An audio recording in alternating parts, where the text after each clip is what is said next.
We had come from lecture halls, school desks and factory workbenches, and over the brief weeks of training we'd bonded together into one large and enthusiastic group. Grown up in an age of security, we had a yearning for danger, for the experience of the extraordinary. We were enraptured by war. We had set out in a rain of flowers, in a drunken atmosphere of blood and roses. Surely the war had to supply us with what we wanted, the great, the overwhelming, the hallowed experience. We thought of it as manly, as action, as a merry dueling party on flowered, bedewed meadows. Anything to participate, not to have to stay at home. World War I broke out in the summer of 1941. And in this episode of the History Book Bus, we're going to look at two classics of World War I literature. Storm of Steel, which I just quoted from, and All Quiet on the Western Front by Erich Maria Remarque. It's fair to say we don't actually completely agree on this one. So, keep watching. Let us know. Subscribe and like wherever you get your podcasts and on YouTube. And comment. Let us know who's right about these two books. Is it me or is it Roger? It's me, by the way. It's definitely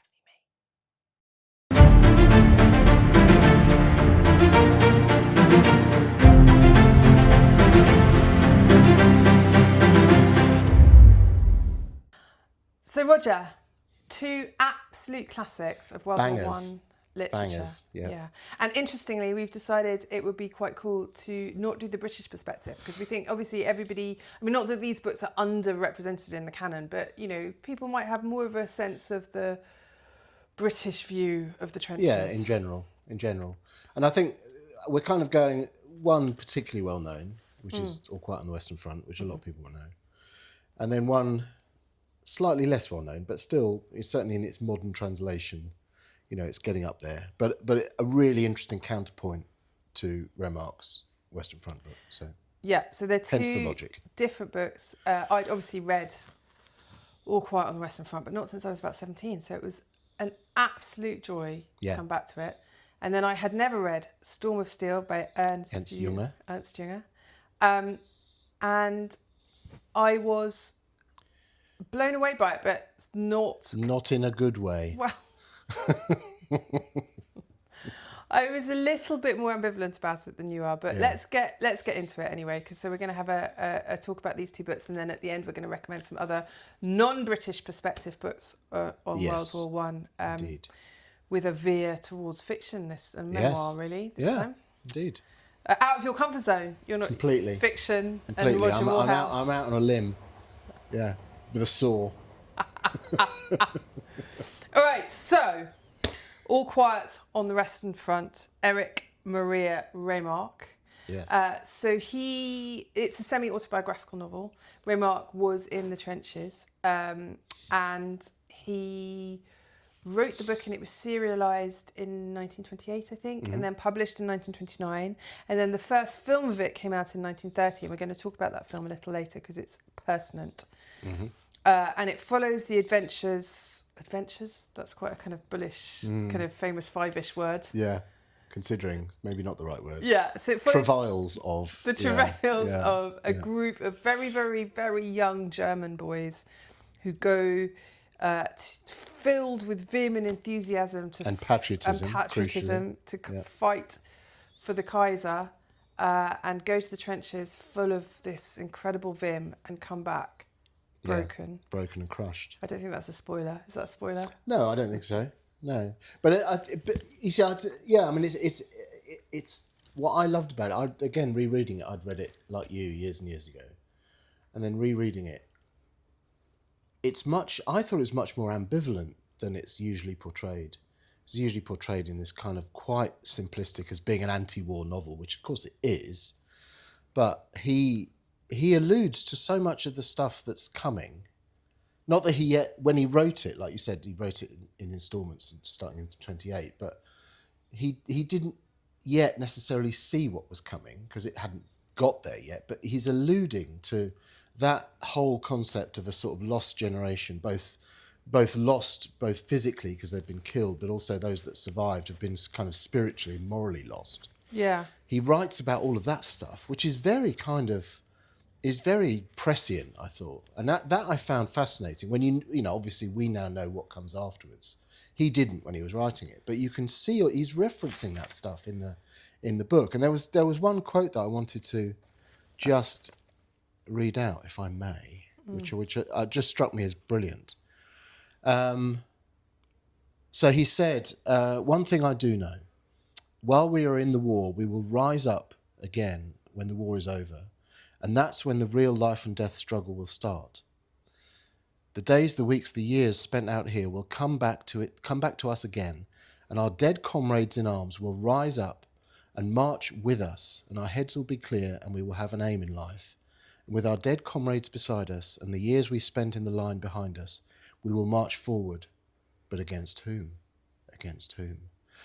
That's actually fascistic, because there's all that stuff about the dead marching with you and all. That is so fascistic. And this is coming from Remarque. That would not be out of place in Ernst Jünger. So I thought that was really interesting, because it's not just a kind of a woe is us war novel. It's much darker than that. It is, but just to counter that, the quote that I wanted to read from it comes right at the end. And he says, if we had come back in 1916, we could have unleashed a storm out of the pain and intensity of our experiences. If we go back now, we shall be weary, broken down, burnt out, rootless and devoid of hope. We shall no longer be able to cope. And so yes, I agree with you. There's an awful lot in there that's actually that throws forward some quite interesting questions and questions we're going to come back to about the relationships the Nazis have to both these books. But I think you can't get away from the fact that actually fundamentally this is a book about breaking young men on the wheel of war and what it does to them and what it does to their souls and what it does to their bodies and what it does to their friendships and their sense of themselves. And there's this horribly poignant bit where the young man at the heart of the book, Paul, halfway through he goes on leave and he goes home.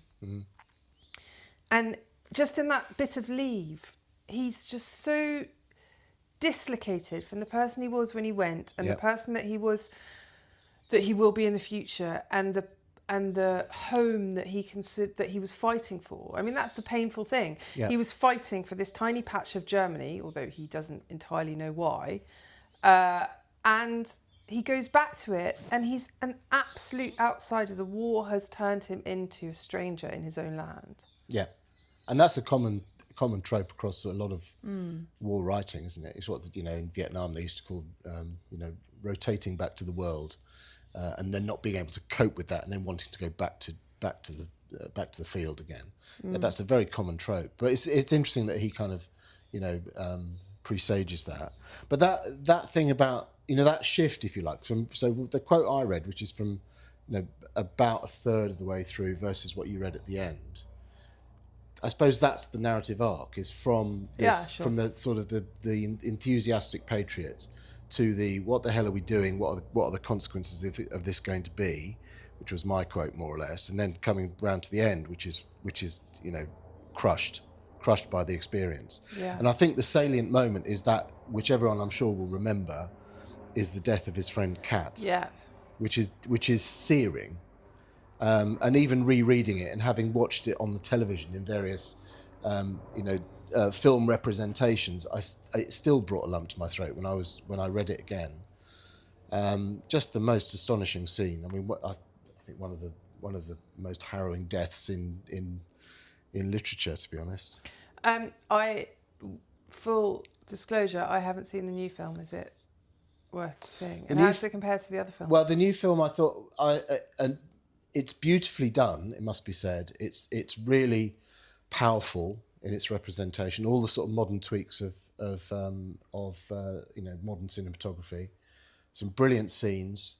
It monkeys too much with the story, I think. I think the story of Paul and Kat and what we've just described is strong enough to stand on its own 2 feet. But of course they have to add bits in, about the sort of the uncaring officer class and the sort of and make the whole thing about the futility of war, rather than being a sort of a creeping subtext that creeps up on you. It's just like writ large.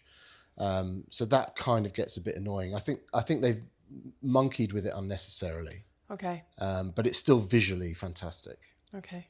Well, I might give it a listen. Yeah. Now, on to our second book, Storm of Steel, Ernst Jünger. Ernst Jünger, really.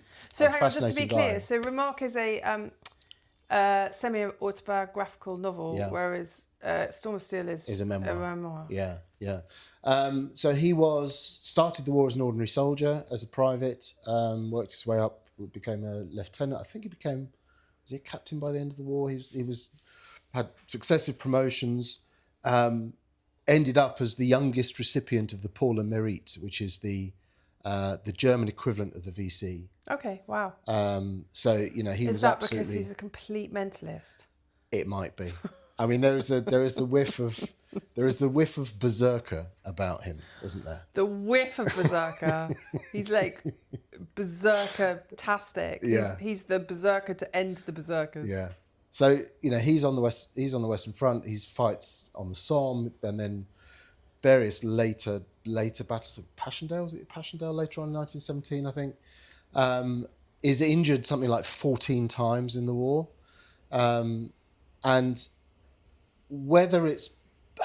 in a sense, he goes in with the same sort of patriotic fervour, but he doesn't get broken by the war. He kind of he almost gets enhanced by it. It's like he finds his métier. Yeah. He gets off on it. He kind of gets off on it, yeah. So the number of times... I read it. New translation, brilliant, by Michael Hoffman, which came out in 2003, I think. The old translation was apparently a bit ropey. I've never read it, but read the new translation. It's brilliant, and it is searing, and it's brilliant. It's beautifully written. Yeah, amazing. Yeah. And that's to a large extent is the translator's work, right? The vividness and the immediacy and the sense, that question that you're trying to do as a writer of war and a writer of battle scenes. I've written some battle scenes, and what you're trying to do is just get the reader to feel as if they're there, to feel the visceral punch of it all. And he does that. And he does that amazingly well. In spades, yeah. So, I mean, it is amazingly done. It's very immersive. The number of times, it always struck me the first time I read it, it struck me the number of times where he would say, he had an adjutant next to him or one of his lieutenants or whatever, and he's sort of standing on the fire step, and then he'd say, oh, and then I looked round and Maya had gone. Shot between the eyes or whatever. Yeah. And he kind of, you felt like he said that about 15 times through the book. Yeah. There's always the guy next to him that gets shot. Yeah. But yeah, I mean, so the book was initially written, I think, in 2021, so really soon after the end of the First World War.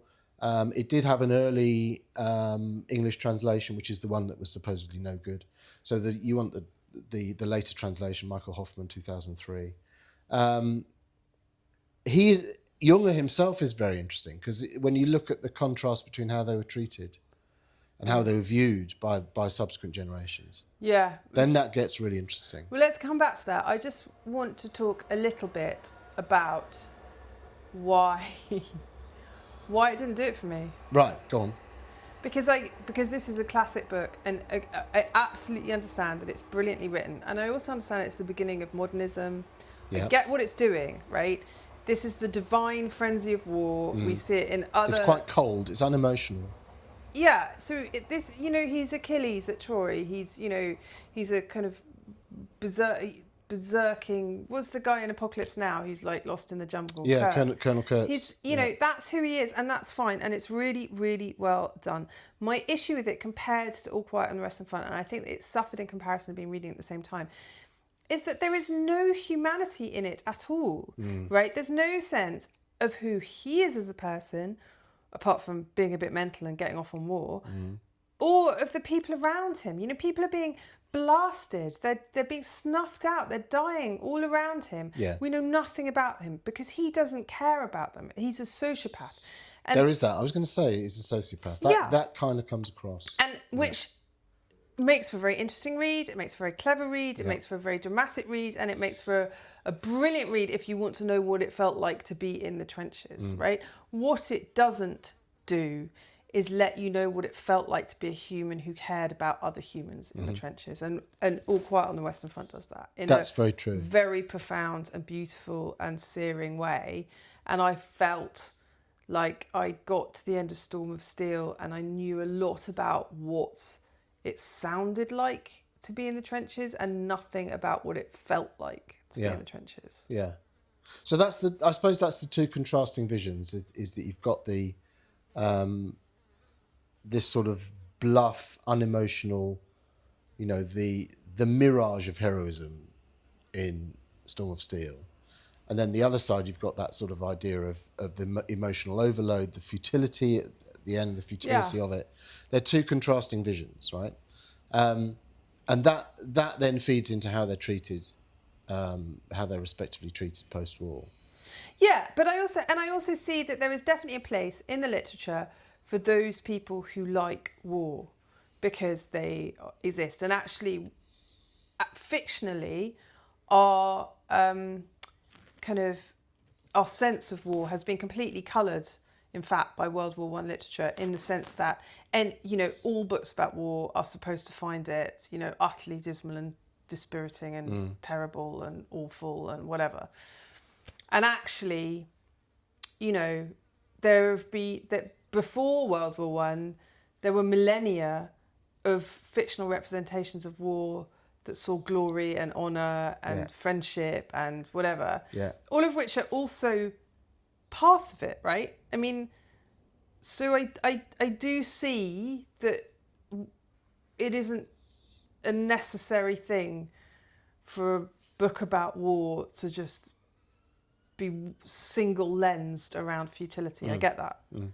I just, I wanted Ernst Jünger to have like a mate, have a friend. Yeah. That's very have true. A chat. There's no cat. There's no cat in it, is there? No. That's very true. There's just him and the sound of the shells. Yeah.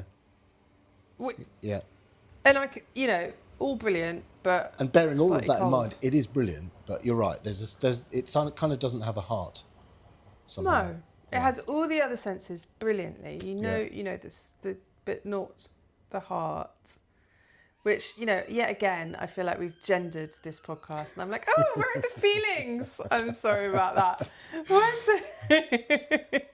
So apologies. But that's why the two actually fit together as a joint read. Take them both on holiday, guys, because they do fit together. It's two very contrasting visions of essentially the same experience. Right, which is why they both have very different reactions from the Nazis, didn't they? Talk us through that. So Jünger's interesting, first of all, because Jünger, as you might imagine from his take on the First World War, was kind of we could say now he was fascist adjacent, and we can use that phrase unironically because he really was. To make Germany nearly great again. Yeah, yeah. So he's obviously a nationalist, he's a great patriot, fights for the country, all of that stuff. He's a great militarist because he'd been there and done it. But he didn't like the Nazis, funnily enough. So they loved him because he ticked all the boxes as far as they were concerned. But he didn't like them. I think a bit like Stauffenberg, he sort of viewed them as being a bit too much of the street. Yeah, they're a bit oiky. A bit oiky and a bit beneath him. So there's this weird sort of relationship. And he ends up, he wrote another book called On the Marble Cliffs, which is if I remember it rightly, it's a sort of an allegory of the slide into dictatorship. Right. So I think it could be read as being critical of the Third Reich. So by the time the Second World War comes along, he's obviously, by then, he's sort of in his mid-40s.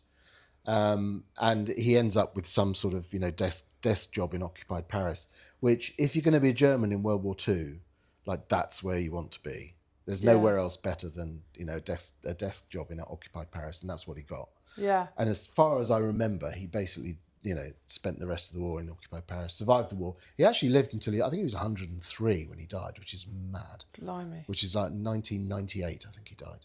Astonishing man. Did he have any friends? No, I think, well, he's very, his writing sort of veers into philosophy and stuff. He is quite an odd fish.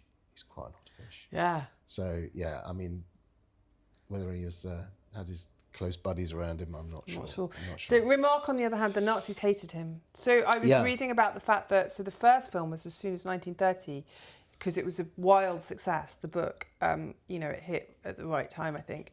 And the brown shirts were, storming the cinemas of Berlin. To try and disrupt it. They hated it. This idea of the futility of war, this idea of the kind of unpatriotic nihilism. It was not it was Yeah, it because was not catnip to your average Nazi. no, and of course, he was, front centre amongst the books that were burnt in 1933 as well. Yeah. That was Remarque's because of his perceived pacifism. But it's interesting because the First World War looms very, very large in the Nazi mind, Nazi worldview, right? So anyone that sort of undermines or damages that heroic, uber patriotic perception of the First World War cannot be allowed to stand. Yeah. In spite of the piece that extract I just read, which is extremely fascistic, and I think it is a much more ambivalent book in a lot of it. The core of it. I mean, he comes round to that idea of the futility and so on at the end, but the core of it, it's not all like that. Right? Yeah. So I think it's actually a much more ambivalent book than we perceive it to be, and actually than the Nazis perceived it to be. Yeah. But that was the thing that stuck. Oh, the Nazis didn't notice the nuance. They didn't notice the nuance. Who knew? I know, right? Who knew? Yeah, very interesting. So yeah, so both had really contrasting fates, and actually the Ernst Jünger only really, with that new translation that I've mentioned, it only really came to sort of prominence again, after the millennium with that new translation. Yeah. And now I think to juxtapose them like we have, I think it's a stroke of genius, frankly. Oh, well done us. So we both wanted to recommend another book each on non-British World War I perspectives, didn't we? Yes. So who's going first? I'll go first. Right. So mine one was David Diop, who's a French Senegalese writer. And this book won the 2020 International Booker Prize. But I will just say I was an early adopter, Morehouse. Yeah. Well done So you. it's called At Night All Blood is Black. And it's about two Senegalese boys who go off to fight for France in the trenches. And one of them dies in, quite horrible ways. And the other one becomes a kind of Jünger-esque berserker. So he... that theme. Yeah. So at night, he basically crawls into the German trenches. And he launches these one-man missions. And then he comes back in the morning, crossing no man's land inch by inch, carrying the severed hands of all his, German... Ouch. Yeah, it's quite something. And at first, all the French guys, they love him. It's like, oh, look, the mad Senegalese guy, he's coming back with his severed hands. And then as the hands begin to mount, everybody's like, okay...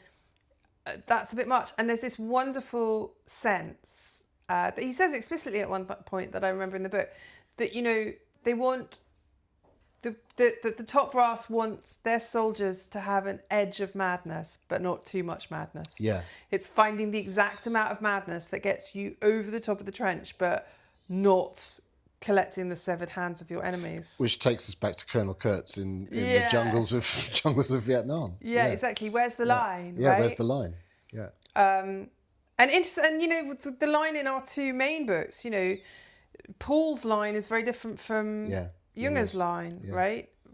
So interesting. Yeah, that sounds great. It's such I a good do book. often think of that those colonial troops who were plucked from wherever it was, like in this case Senegal, and they're into the depths of a muddy, frostbitten European winter in the trenches. I mean, it must have just been, they must have wondered what the hell they were doing there. Yeah, and what another thing that Diop is absolutely brilliant on is how the French regular troops sort of fetishized the African troops as being kind of their savages that they could send against the Germans. Wow. And the Germans would be frightened by the savagery of the African. And so he's fascinating on exploring the kind of, colonial tropes that were playing into it all as well. Because it was not long before that that you still had these, what the Germans used to call Völkerschauen, where you'd have ethnic peoples, like whether they be, native Indians from the Americas or Africans, who would be put almost in mobile, like circuses, and they would travel around the country and do performances of whatever it was, like a Maasai war dance or something. Nice. For the delectation of the locals to sort of gasp at them. Right. And then exactly what you just said. Then maybe 5 years later, these guys are descending on their trench in the middle of the night to chop their hands off. I mean, this is terrifying stuff. Well, exactly. So anyway, it's a very slim book. I've highly recommend it. It packs Brilliant. a hell of a punch. Wonderful. And your last Yes, offering? mine is a book I read years and years ago, Jaroslav Hasek, The Good Soldier Schweik, which is, I think, one of the sort of archetypal pieces of Czech literature from the 20th century. There aren't that many. I was going to say, sorry, I'm not very big on archetypal Czech literature of the 20th century. Well, I think this is one of them. Okay, right? good. And so Schweik is this sort of very ordinary soldier. He's conscripted into the Austro-Hungarian army. There's lots of little sketches in the book, so he's always portrayed as slightly dumpy, kind of almost daft-looking, sort of cartoonish face. And the whole thing is, with Schweik, is he actually an idiot? Is he actually stupid? Or is he just feigning stupidity to undermine the system, avoid being sent to the front, avoid being sent to the hot spots, wherever it is? And that the answer to that is never made clear. Brilliant. Right? But it's a beautiful ride. It's very kind of episodic. It's beautiful ride. It's very kind of anarchic as well. Schweik is an utterly lovable character. He's just a rogue, and he gets away with everything. And like I said, at the heart is he actually an idiot, or is he just pretending to be an idiot?